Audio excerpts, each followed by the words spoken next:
안녕하세요, 삼락입니다. 오늘 소개해드릴 작품은 보리스 파스테르나크의 닥터 지바고입니다.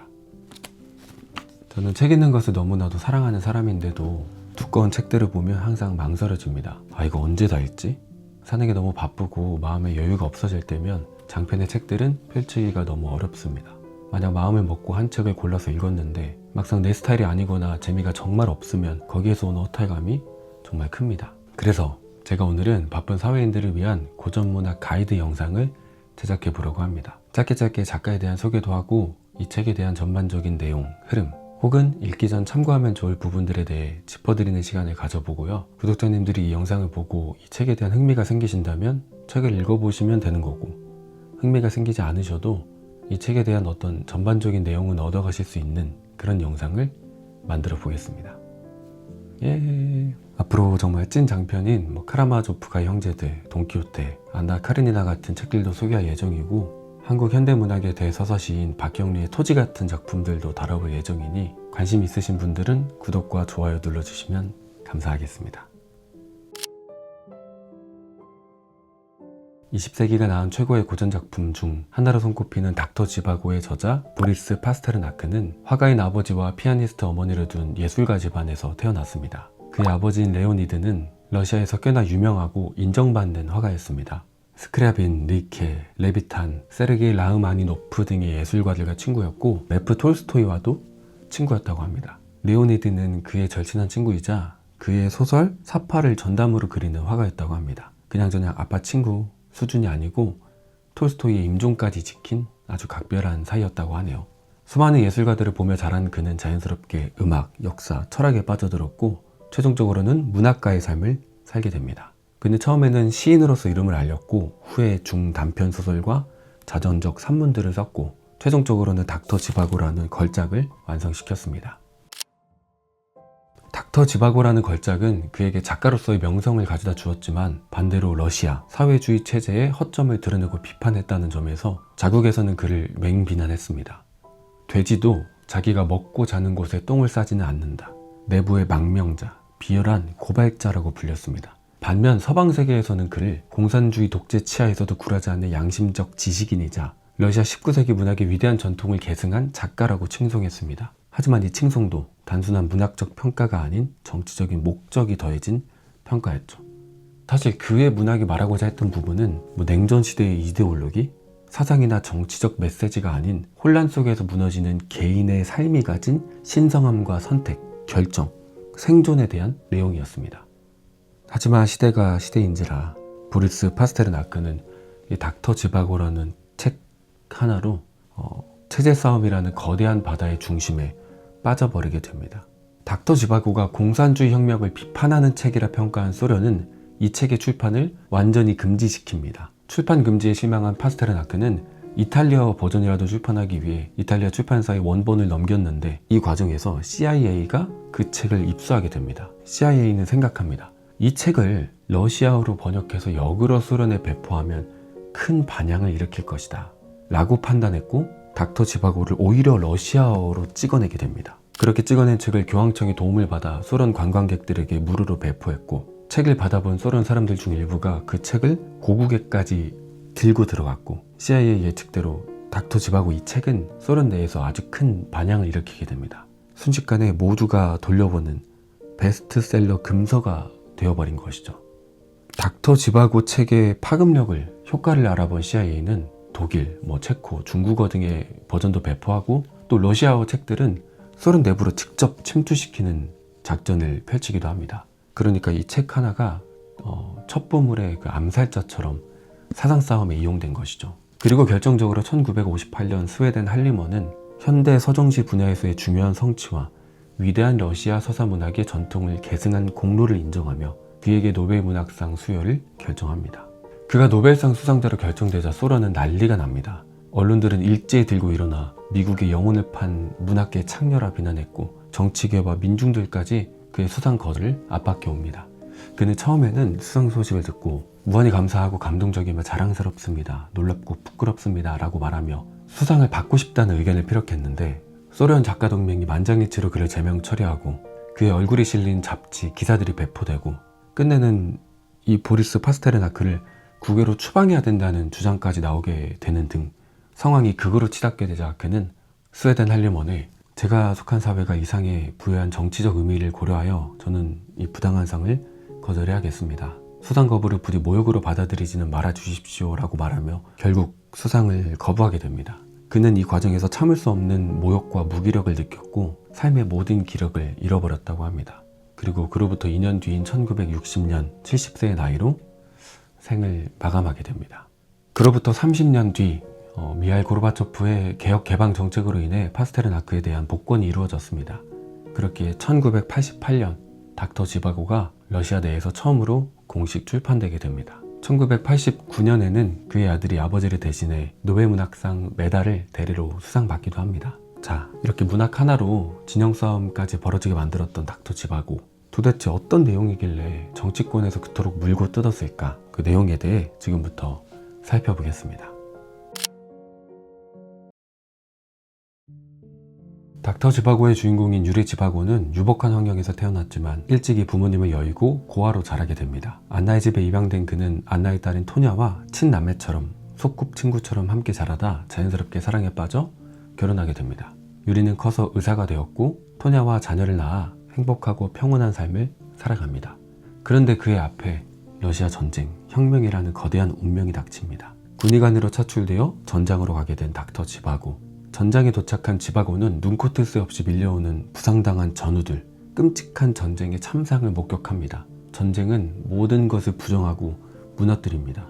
사람들은 이상하게도 멍청해졌고 모두 활기를 잃고 있었다. 자기의 견해나 나름대로의 세계를 가진 사람은 찾아볼 수 없었다. 피해 세계가 가까워지고 있습니다. 전쟁에 휩쓸리지 않았던 사람들마저 집어삼킬 때까지 계속될 겁니다. 이것이 바로 혁명. 혁명 동안에는 죽고 죽이는 일 외에는 아무 일도 벌어지지 않는다는 기분이 들 겁니다. 잔혹한 경쟁, 폭행은 않는다. 코와 목구멍 속에 피비린내로 숨이 막혔고 구토증을 느꼈다. 지바고는 전쟁, 혁명, 동족 상잔의 비극 앞에 어떤 때는 혁명을 지지하기도 하고 어떤 때는 혁명에 질려버리기도 하고 어떤 때는 모든 것을 자신의 삶마저 포기하고 싶은 그런 마음을 가지기도 합니다. 좀 더 좋아지는 것이라면 언제라도 희생할 각오가 되어 있었지만 하지만 그는 아무것도 할 수 없었다. 식량은 늘 부족하고 전염병이 창궐하고 내가 알던 사람들이 죽어가고 같은 언어를 공유하는 같은 신을 믿는 사람을 적이라고 부르고 죽여야 합니다. 저 멍청한 사람들은 아직까지도 신을 믿고 있군요. 성스럽고 전능하신 신이여, 성스럽고 불멸하신 신이여, 자비를 베푸소서. 그것이 무엇인가? 그는 지금 어디에 있단 말인가? 지바고 일가는 참아내기 어려운 시련을 겪었다. 그들은 너무나 굶주렸고 지쳐 있었다. 그는 시간이 흐를수록 점차 혁명이나 이념이 인간을 구원할 수 없음을 확신합니다. 또한 의사인 그는 생명은 신비롭고 개별적이며 소중하다는 생각을 합니다. 하지만 혁명가들은 인간은 재료이고 그 목적을 위해 갈아 넣을 수 있다고 말합니다. 나중에 그는 결국 혁명, 구원, 그딴 것 모두를 버리고 철저하게 개인의 삶으로 빠져듭니다. 시대의 광기에 물들지 않겠다고 다짐하며 오랜 꿈이자 자신을 위로했던 글쓰기를 시작합니다. 나는 폭력을 두둔하는 편이었는데 폭력으로는 전혀 소득이 없을 거라고 봅니다. 인간은 선에 의해서 선으로 이끌어야만 해요. 전쟁이라는 감히 상상할 수도 없는 공포와 참혹한 현실 앞에 놓인 닥터 지바고, 구역질나는 현실 앞에 방황하고 울부짖다 끝내는 자기 자신을 지켜내는 주체적인 삶을 선택한 닥터 지바고. 이것이 바로 닥터 지바고의 고뇌의 큰 틀입니다. 이제 이 내용이 전반적인 어떤 배경처럼 쭉 깔리면서 책이 진행이 됩니다. 그리고 또 하나의 고뇌가 등장하는데 그것은 바로 지바고의 사랑에 대한 이야기입니다. 자, 앞으로 다시 넘어가 보시죠. 지바고가 속구 친구인 토냐와 결혼을 하여 자식을 낳았고 전쟁이 터져 전장으로 합류하게 되었다고 했죠. 그때 전쟁에서 간호사인 라라를 만나게 됩니다. 그리고 라라와 지바고는 운명적인 사랑을 느끼는데 여기에서는 이제 인간으로서의 존엄성을 유지하며 둘 다 그 마음을 숨기며 이렇게 지나갑니다. 지바고는 사실 옛날에 라라를 본 적이 있었습니다. 어린 의대생이었던 지바고가 스승을 따라 왕진을 갔을 때 쓰러져 있던 어머니를 간호하던 라라를 보았죠. 그때 보았던 그녀의 복잡하고 어두운 분위기, 그러나 어딘가 너무나 아름다운 소녀. 지바고는 그녀에게 강렬한 인상을 받았습니다. 그런데 그 소녀가 지금 간호사가 되어 자신의 앞에 서 있는 겁니다. 지금의 모습은 뭐랄까, 그 어두웠던 시절을 다 이겨내고 있는 듯한 슬퍼하는 러시아, 영감의 원천처럼 보입니다. 서로에게 강렬히 끌리지만 그들은 정조를 지키고 인간의 존엄성을 지킵니다. 토냐, 사샤, 보고 싶다. 집으로 어서 빨리 돌아가고 싶다. 2해 동안이나 떨어져 지냈던 가족과 집, 그 생활로 정말로 돌아가고 싶다. 그렇게 시간이 흐르고 전쟁이 어느 정도 진정되자 지바고는 고향으로 돌아와 가족들과 재회합니다. 그리고 피난길에 오르게 됩니다. 그렇게 피난을 간 곳에서 지바고는 다시금 가족들과 평화로운 시간을 보내게 됩니다. 어느 정도 여유가 생겼기에 읍내인 유리아틴 지역에 있는 시립 도서관에 다니기 시작하는데 거기서 또 우연히 책을 읽고 있는, 사람들과 이야기를 하고 있는 라라를 발견합니다. 이 무슨 운명의 장난인가. 소년 시절 호텔에서 우연히 스쳐 지나갔던 소녀를, 잊지 못하고 있던 내 마음속 깊은 곳의 그 소녀를 청년이 되어서는 전쟁의 피비린내 속에서 전우로 다시 만났고 그곳에서 우리는 생과사를 함께 했지. 그리고 다시 여기 모든 것이 무너진 피난처 도서관에서 기적처럼 또다시 만났구나. 지바고는 그제야 깨달았던 겁니다. 이 여자는 피할 수 없는 자신의 운명이라는 것을요. 그는 죄의식 때문에 양심의 가책을 받았다. 앞으로 어떻게 해야 할까? 혼자 물어보았으나 방법이 떠오르지 않았다. 지바고는 라라를 만날 수 있다는 것을 확인하고는 기뻐서 가슴이 두근거렸다. 그는 라라를 만날 일을 상상해 보았다. 지바고에게 정부인 토냐는 돌아가야 할 따뜻한 집, 헌신적인 아내, 현실, 자각, 뿌리, 질서, 그리고 교양 있고 평온했던 시절의 러시아를 상징합니다. 지바고에게 라라는 자신의 이상을 실현시켜주는 뮤즈, 운명적인 사랑, 이상, 불꽃, 영감, 혼돈, 그리고 상처 입고 피 흘리고 있지만 살아내고자 저항하는 지금의 러시아를 상징합니다. 사샤는 2 손을 안고 눈보라 속에서 벌판을 가로질러 가고 있는 토냐를 떠올렸다. 라라, 당신을 찾아내겠어. 나의 아름다움, 내 사랑, 그립고 그리운 나의 마가목 아가씨여. 거센 바람이 불어오는 산 정상에 위태롭게 버티고 서 있는 지바고라는 촛불. 처절한 전쟁 앞에 나는 어떤 사람이어야 하는가? 거부할 수 없는 운명적 사랑이 내 삶을 어떻게 흔들어 놓는가? 이처럼 지바고의 인생은 고통과 고뇌의 연속이었습니다. 초췌해 보이는 한 사나이가 군중 가운데 끼어들었다. 헝클어진 머리카락, 허옇게 변한 수염. 그는 불이 밝혀진 방으로 들어가 글을 썼다. 그 옛날 완성된 시들과 예전에 시작은 했으나 완성시키지 못했던 시들에 관심을 기울였다. 시들 속으로 깊이 빠져들었다. 문득 떠오른 몇 가지 이미지와 2-3연의 시기를 쓰자 그의 다음에는 그의 작품이 그를 사로잡았고 그는 소위 영감이라는 것이 그에게 다가옴을 느꼈다. 자, 이게 닥터 지바고의 전반적인 내용입니다. 어떠신가요? 제가 설명해드린 내용이 여러분들의 호기심을 좀 자극했나요? 자극했으면 좋겠네요. 정말 좋은 책이니 아직 안 읽어보신 분이 계시다면 꼭 한번 읽어보셨으면 좋겠는 마음으로 이렇게 책에 대한 전반적인 내용을 소개해 보았습니다. 솔직히 초반에는 그렇게 재밌지는 않습니다. 러시아 문학의 특징이라고 해야 될까요? 도파민 팍으로 시작하는 게 아니고 초반에는 차곡차곡 쌓아가며 끝을 향할수록 주인공에게 온전히 몰입하게 되는 그런 소설입니다. 또 내용이 막 어렵지는 않습니다만 아주 많은 인물들이 나옵니다. 그래서 하나하나 꾹꾹 눌러가며 읽으시기에는 조금 머리가 아프실 거고 뭐 니콜라이 어쩌고 피오트르비치 어쩌고 하는 그 이름들이 쫙 나열되고 상황 설명들이 쫙 나열될 때는 살짝 정신 놓고 그냥 빠르게 읽어 나가시는 것을 권장합니다. 근데 저는 그렇게 읽진 않거든요. 저는 꾹꾹 눌러서 읽는 스타일이라서 머리가 항상 아프고 좀 답답한 느낌이 들기도 하는데 그래서 저만의 어떤 그 팁이 있다면 저는 재독을 하는 편이기 때문에 처음으로 이 책을 읽을 때는 항상 인물의 어떤 구성도를 좀 그려놓는 편입니다. 그리고 다음에 읽을 때는 그 구성도를 보면서 이 사람은 이런 스타일이었구나, 이런 사람이었구나 하면서 비교해가면서 읽는 편이거든요.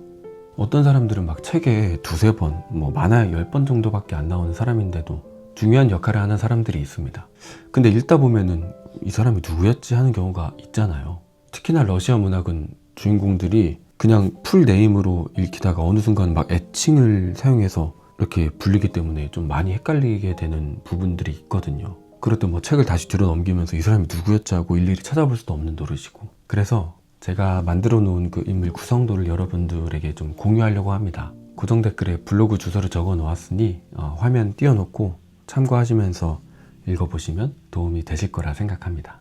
톨스토이 문학으로 대표되는 리얼리즘 문학과는 살짝 다른 결의 책입니다. 리얼리즘 문학은 뭐 이건 이랬다 저랬다 직관적으로 설명을 해주기 때문에 독자 입장에서는 딱딱딱 이해하면서 읽기가 쉽거든요. 물론 길어서 좀 그러긴 하지만.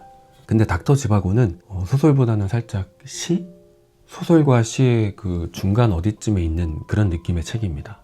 그래서 내용이 그냥 뭐 이러이러했다고 약간 얼버무리는 부분들이 많습니다. 지바고가 길을 걷다가 우연히 누구를 만났다, 우연히 어떤 이야기를 들었다는 식으로 퉁치는 장면들이 있는데, 책은 전반적으로 너무 진지하고 궁서체스러운 내용인데 이런 어딘가 아마추어 같은 진행이 나올 때마다 엥? 스러우실 수도 있는데요. 이게 이제 보리스 파스테르나크만의 특징이기도 합니다. 그냥 이 사람은 이렇게 글을 쓰는 편이구나 하고 가볍게 넘기시면 오히려 장황하게 하나하나씩 다 설명해서 머리 아프게 하는 것보다는 더 편하게 읽으실 수 있지 않을까라는 생각을 해봅니다. 그리고 닥터 지바고 영화가 있거든요. 영화는 어쩔 수 없이 소설의 내용을 다 담지는 못하는데 그래도 아주 잘 만든 영화라고 생각합니다. 책이 조금 힘들다 하시는 분들은, 그리고 책을 다 읽을 시간이 좀 없으시다 하는 분들은 영화를 또 한번 찾아보시는 것을 추천드립니다.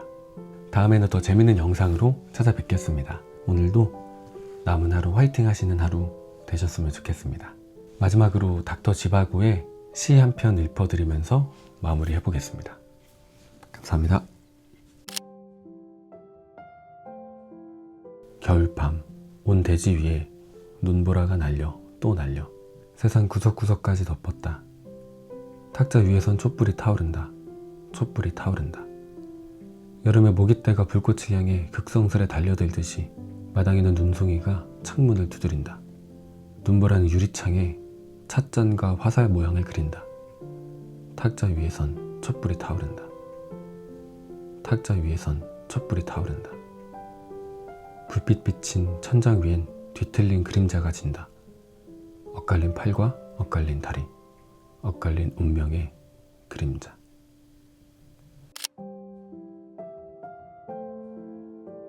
인간은 개처럼 아무 데서나 죽는 것이 아니라 자신의 역사 안에서 죽는 것입니다.